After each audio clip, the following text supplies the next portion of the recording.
Hey everyone, आप सभी का आपके अपने यूट्यूब चैनल पे एक बार फिर से मैं स्वागत करती हूँ।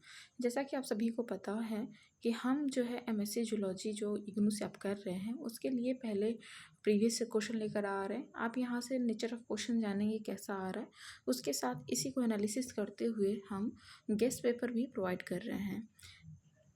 जैसा कि आप देख पा रहे हैं यहाँ पर ये पेपर है MZO009 जिसका देख सकते हैं एमएससी जूलॉजी MZMSC-ZOO जो इसका कोड है विषय का। उसके साथ देख सकते हैं टर्म इन एग्जामिनेशन दिसंबर 2025 का ये पेपर है।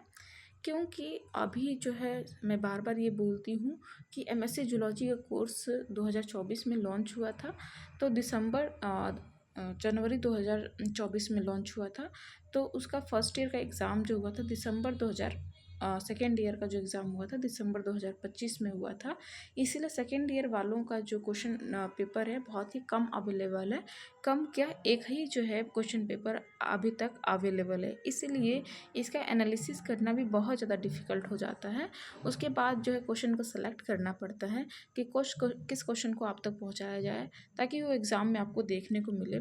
तो ये सब बहुत डिफ़िकल्ट होता है, आसान नहीं होता है, फिर भी हम आपके लिए लेकर आते हैं। तो आप लोग से रिक्वेस्ट है कि वीडियो को लाइक शेयर सब्सक्राइब करना बिल्कुल ना भूलें ताकि ऐसी ही वीडियो आप तक पहुंचती रहे। तो चलिए स्टार्ट करते हैं। जैसा कि आप देख सकते हैं MZO009 रिसर्च मेथडोलॉजी जो पेपर का नाम है, और ये अगर आप पढ़ते हैं तो आपको नेट जीआरएफ के लिए तो बहुत बेनिफिशियल होने वाला ही है, क्योंकि बहुत स्कोरिंग जो है ये सब्जेक्ट है, बहुत ज़्यादा स्कोरिंग सब्जेक्ट है। रिसर्च मेथडोलॉजी से बहुत ज़्यादा क्वेश्चन जो है जीआरएफ में देखने को मिलता है। बाकी यहाँ पर टाइम की बात करें तो टाइम आप देख सकते हैं, टाइम है 2 घंटे और 50 मिनट। पहले जो ये टाइम जो है ना 3 घंटे लिखा आता था, तो अभी लोग बहुत सारे स्टूडेंट जो है कन्फ्यूज़न में है। इस पर बहुत लोगों का कमेंट आता है कि जूलॉजी में जो टाइम है वो 3 घंटे है या 2 घंटे है। तो पहले के शुरुआत के पेपर में आपने देखा होगा तो वहाँ 2 घंटे लिखा रहता था और 3 घंटे लिखा रहता था, जो कि गलत था। ये 2 घंटे का होता है और 50 मार्क्स का होता है। और ये भी क्यों ऐसा होता है, ये क्रेडिट सिस्टम पे आधारित होता है। तो आपको नहीं पता है क्रेडिट सिस्टम क्या है, तो एक बार जो है मेरे चैनल पे जाकर क्रेडिट सिस्टम क्या है वीडियो ज़रूर देखें। इससे आपको पता चल जाएगा कि किस सब्जेक्ट का, किस कोर्स का, कितने घंटे का, कितने मार्क्स का जो है पेपर होना चाहिए और ये ऐसा क्यों होता है। ठीक है ना। तो आगे बढ़ते हैं, आगे देखेंगे। यहाँ पर देख सकते हैं नोट में आपको एनी 5 क्वेश्चन अटेम्प्ट करने हैं आउट ऑफ 7, और उसके बाद all question carry equal mark जो कि 10 मार्क्स है। हर क्वेश्चन में सेक्शन हो सकता है, किसी में 2 सेक्शन हो सकते हैं, किसी में 4 सेक्शन हो सकता है, किसी में शॉर्ट नोट्स पूछने के लिए आ जाए, किसी में डिफरेंट पूछने के लिए आ जाए। यही 3 प्रकार के जो है क्वेश्चन बन सकते हैं इसमें। तो आइए चलिए स्टार्ट करते हैं। क्वेश्चन वन के 2 पार्ट हैं जैसा कि देख पा रहे हैं। एक है 4 नंबर का और दूसरा है 6 नंबर का।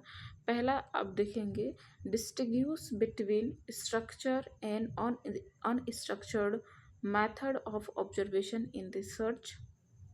उसके बाद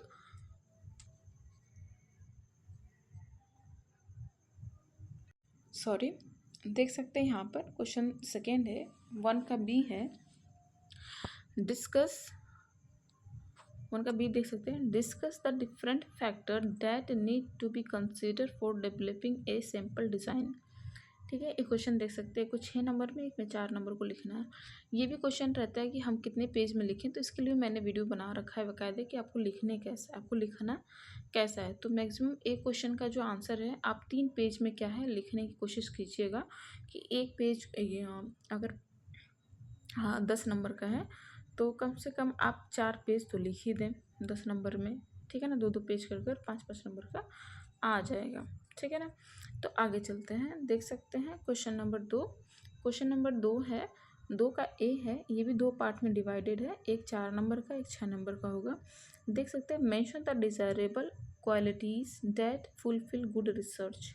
ठीक है ना। आगे देख सकते हैं, how would you define scientific method discuss the different step in scientific method. ठीक है ना, आप साइंटिफिक मेथड को कैसे डिफाइन करोगे और उसको कैसे अलग अलग मेथड से करोगे। क्वेश्चन नंबर 3 है, क्वेश्चन नंबर थर्ड है discuss different form of hypothesis. जितने भी हाइपोथेसिस हैं रिसर्च में सभी को आपको डिस्कस करना है और कुछ को सभी का नाम लिखना है, एक को डिस्कस कर दीजिएगा। उसके बाद जो है क्वेश्चन नंबर थर्ड का बी है differentiate between prospective and retrospective cohort study in research. ये क्या होता है आपको बताना है इसको, ठीक है। आगे चलेंगे क्वेश्चन नंबर चार आप देख पा रहे हैं। क्वेश्चन नंबर 4 है illuminate the different measure for value I am really sorry validity of diagnostic test.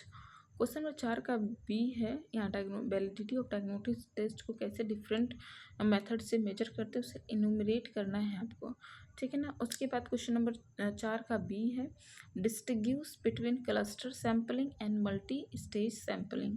उसके बाद क्वेश्चन नंबर 5 पे आएंगे। क्वेश्चन नंबर 5 देख सकते हैं।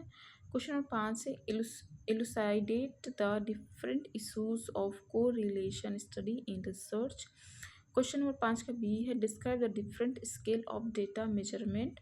उसके बाद क्वेश्चन नंबर 6 है। क्वेश्चन नंबर 6 का देख सकते हैं question explain the different type of research document. Question number 6 का बी है give a broad overview of purpose and technique to detect a plagiarism and in a scientific articles। आगे देखेंगे last question है write short note on the following. ये 4 part में है इसका। देख सकते हैं selection of research problem, informal experiment design, important research report, इन सब पर आपको शॉर्ट नोट लिखना है। और ये लास्ट है स्केटर डायग्राम क्या होता है, इस पे आपको शॉर्ट नोट लिखना है। तो ये तो हो गया प्रीवियस ईयर क्वेश्चन जो कि सिर्फ एक अवेलेबल है। अब हम बात करेंगे गेस्ट पेपर के। गेस्ट पेपर में मोस्ट इंपॉर्टेंट क्वेश्चन आपके लिए ऐड किया गया है। चलिए आइए गेस्ट पेपर देखते हैं। जैसे कि आप देख पा रहे हैं ये है हमारा गेस्ट पेपर, ठीक है। तो आप देख पा रहे हैं ये गेस्ट पेपर है और यहाँ पर जो MSc zoology MZ 009 research methodology most expected question for June 2026 term in examination के लिए है। अब क्वेश्चन देखेंगे बेसिक ऑफ रिसर्च मेथोडोलॉजी। तो यहाँ पर देख सकते हैं मोस्ट इंपॉर्टेंट लॉन्ग क्वेश्चन है ये। इसमें आप देख सकते हैं define research and explain the objective of scientific research. ये क्वेश्चन अभी आया नहीं है, आपको आने वाले समय में देखने को मिल सकता है। Discuss characteristics and significance of good research. उसके बाद मिला जुला क्वेश्चन आपको देखने को मिला भी था, है नहीं। तो आगे क्वेश्चन देख सकते हैं third explain the different type of research with suitable diagram. आपने वहाँ पर ये सेम क्वेश्चन मतलब थोड़ा सा अंतर क्वेश्चन का है, लेकिन आपने इस टाइप का भी क्वेश्चन अपने प्रीवियस ईयर क्वेश्चन में देखा था, ठीक है। Describe step involve in research process. अगर रिसर्च प्रोसेस के बारे में आप थोड़ा बहुत जान ले रहे हैं, कुछ स्टेप जान रहे हैं, कुछ हाइपोथेसिस जान ले रहे हैं, तो आप यहाँ पर आसानी से जो है क्वेश्चन को लिख पाएंगे। उसके बाद आगे बात करते हैं explain research problem formulation and hypothesis. इस पर क्वेश्चन आया भी था, तो उस पर पूछा था डिफरेंट टाइप ऑफ हाइपोथेसिस को एक्सप्लेन कीजिए। हमने क्वेश्चन डाल दिया explain research problem formulation and hypothesis, okay.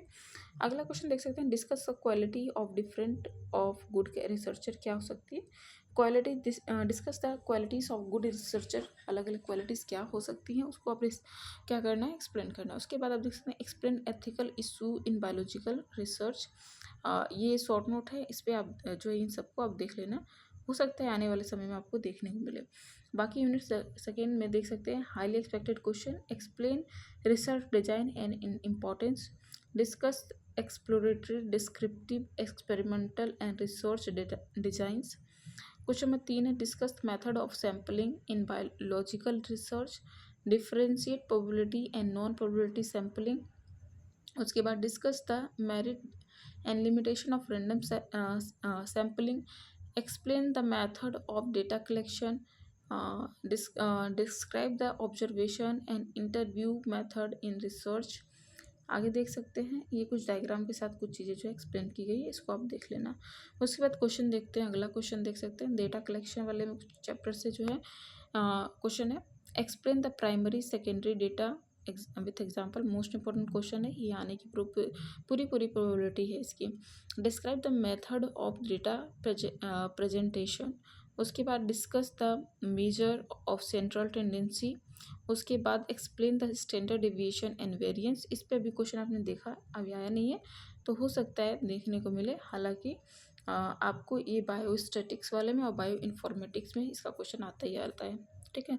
Explain graphical representation of data, और उसके बाद describe importance of statics in zoological research. उसके बाद ये सब कुछ फॉर्मूला तो ऐसे ऐड कर दिया गया है ताकि आप लोगों को समझ में आ जाए क्या क्या है इसमें, ठीक है ना। कुछ इंपॉर्टेंट है जिसमें mean, median, mode, standard deviation, correlation coefficient, histogram, pie chart, frequency distribution. तो इसको एक बार आप देख लीजिएगा, तो आपको इसमें नहीं तो बाकी सारी चीज़ों में आपको हेल्प करेगा ही बायो इन्फॉर्मेटिव और स्टैटिक वाले चैप्टर में, ठीक है ना। यहाँ पर देखिएगा अगला क्वेश्चन है explain structure of research report. इस पर आपने देखा था रिसर्च रिपोर्ट पे क्वेश्चन आया था, तो यहाँ पर भी देख सकते हैं explain structure of research report, discuss the significance of bibliography. अभी आया नहीं है तो मोस्ट एक्सेप्टेड है, आ सकता था। एंड रेफरेंस आगे देख सकते हैं explain the method of scientific writing और describe the preparation of dissertation and thesis, discuss the importance of abstract and summary in research, explain the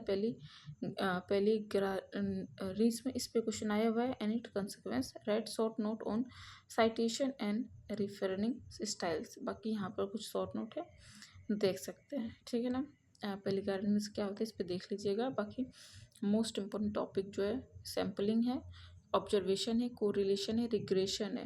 बाकी इधर भी आप बिब्लियोग्राफी देख लीजिएगा और कुछ स्टैंडर्ड डेविएशन देख लीजिएगा, हाइपोथेसिस तो आना ही है, variable, sampling, observation, correlation, regression, ये जरूर देख कर जाइएगा, ठीक है ना।